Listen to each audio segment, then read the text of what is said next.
This video is dedicated to the memory of Ken Kelly. Ken was a member for life of the California and National Associations of Realtors, and an award-winning member of the Southland Regional Association of Realtors. In addition, he was an acclaimed engineer and inventor at Hughes Aircraft and JPL. Ken also left a profound mark as president of the local Fair Housing Council. We celebrate his achievements, even as we mourn the loss of this remarkable man. Discovery is a wonderful activity, and learning is discovery. Ken was a special person. I was fortunate enough to get to know him when he was a CAR director. Ken's an icon, he's a pioneer, and he's one of my heroes. There's no question he was a major reason for integration in the Valley. What he was interested in was issues and solving problems, whether they were science problems or discrimination problems. We were a poor family. My mother was frequently sleep-in jobs, away from home several days in a row. That gave me a lot of time to think, to play with devices, and I leaned towards electrical devices. By the time I got to junior high school, I knew I wanted to be an engineer. I didn't quite know what it was, but I knew I wanted to be one of those things. I would frequently say to a teacher, I'd like to be an engineer. And these were generally white teachers, and their response would generally be, aren't you thinking a little bit high? Or it would always be a put down. When I graduated high school, I ultimately went into the Navy. When I applied for this electronic technician training, I was told, no, you can't be. So I wrote a letter to the chief recruiter, New York region, U.S. Navy, and got back a letter saying, we're terribly sorry about that incident you had. If you'll come on this date and time, you'll take the exam, and if you pass it, you'll go. My first as an engineer job was in 1953 with Hughes Aircraft Company. I joined the microwave laboratory at Hughes, and I was just up my alley. I got my master's from the Hughes Fellowship Program. My work has really always been around two things, radar systems and communication systems. Discrimination was just all over the place, so it was likely that any job I took, I'd have a hard time finding a place to live, and that was exactly what happened. He got tired of having to have his assistants buy our houses because they wouldn't sell us our house in white neighborhoods. I began joining groups. There was one in Gardena.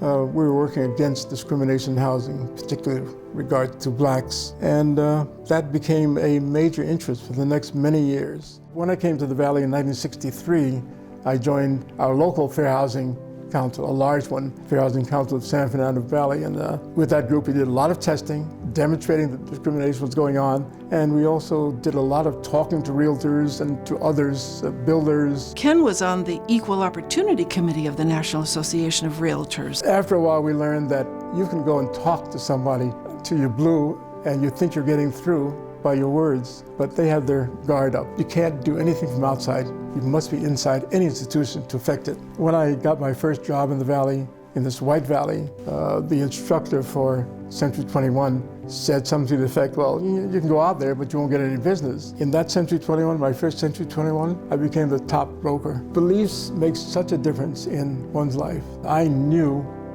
that I could sell real estate. While he was out doing real estate, he came up with a new antenna, because he always was tinkering with stuff. A lot of my later life engineering was in communication satellites. JPL turned out to be my last job, and it turned out to be a fascinating one. My dad, really, the main thing I learned from him was that there are no barriers. The only barriers are the ones that I create for myself, that anything is possible. Ken was so unique because he was the only person I knew in the country who had a leadership role in the real estate community and a leadership role in the fair housing community. At the time, I believe he was president of the San Fernando Valley Fair Housing Council. Ken sensitized us all, as I said, to the fair housing issue. He was actually a chair of the state Fair Housing Committee in the early 1980s, at a time when we, had a lot of work to do. He really got involved in not only selling houses to,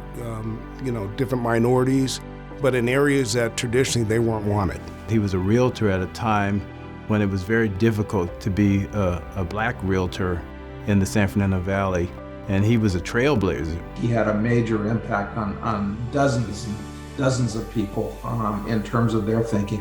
What made Ken such a special person is he didn't make enemies. He built relationships with people in the real estate industry, and he humanized this stereotype of the scary black home seeker. He really enjoyed people and working with people and helping them grow as well. He was clearly focused on creating better experiences for the future than he himself had to live with. Learn to give and learn to learn and be upbeat. There's always a downside. Look for the good side.